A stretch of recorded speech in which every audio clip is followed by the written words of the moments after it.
They came into the village on a Friday morning. Darius, Amoka, and their 3 children, Neka, Namdi, and little Ebuka, looked nothing like the strangers the village feared. They looked like people who had lost something in the city and were hoping to find it in their new home. Their destination was not an ordinary mud house. It was the once grand mansion of Chief Madu, Darius's late father, a man who had once ruled the village economy with cocoa farms, palm oil, and trade. The mansion still stood tall, elegant, and beautiful. The compound echoed wealth that once lingered. Chief Madu had left behind the big house, 3 vast farmlands, and a name that still carried weight, but no money in circulation. The businesses had collapsed with time, and the storehouses had run dry. Still, it was land. It was home. Darius stood quietly in the center of the compound, eyes scanning the familiar layout. It's not what we hoped for, he said to Amoka. But we will survive. At least here, our accommodation will be free. Amoka nodded, her expression unreadable. I just want peace, Darius. Peace for these children. Neka, the eldest at 11, stood silently nearby.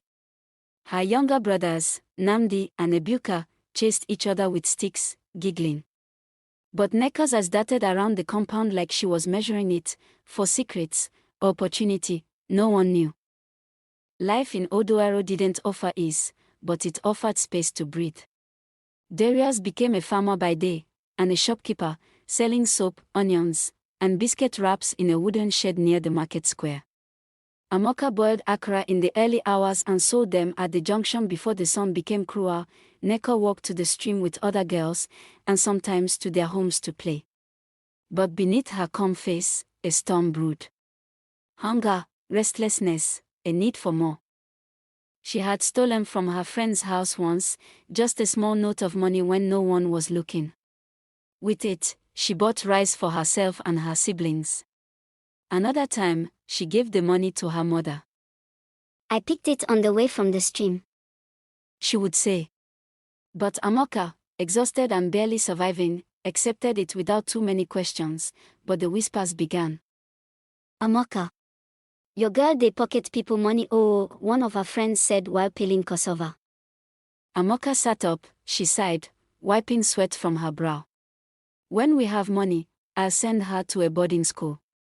She's just too sharp for this place, she responded. Amoka did not see the danger of delay.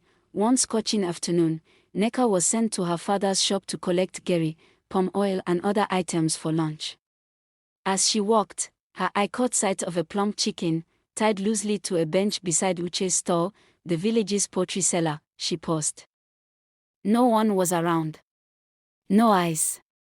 The chicken flapped but settled. She paused again.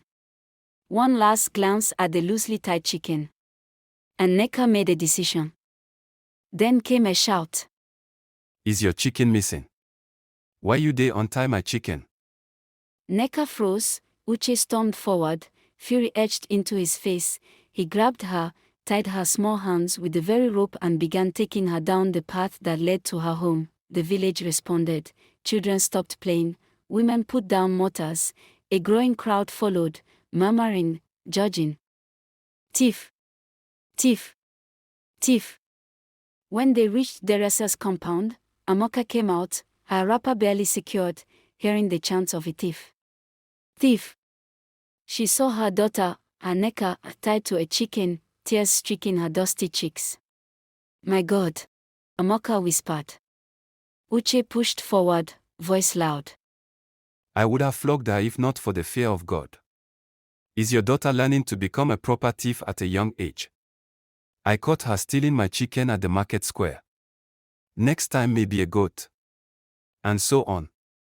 I'm sorry, Amoka said, eyes pleading. She's a child. She doesn't know better. Please. Uche spat into the sand and grumbled. Then loosened the rope and stormed away. The crowd slowly faded.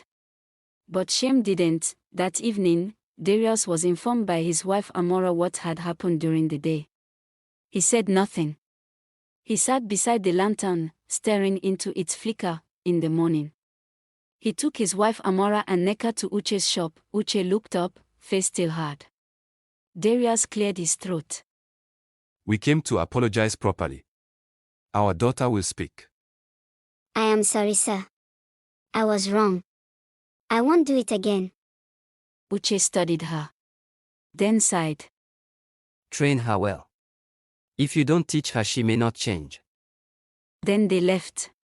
That day, things began to shift. Darius realized that soil and seeds were not enough. A man must also plant values. Amora finally saw that survival was not an excuse for inaction. And Neka learned that bad character leaves scars. In Odoero, nothing stays buried forever. Not secrets. Not shame. And not dreams, but from the dust. Roots can grow, and from disgrace. Redemption calls.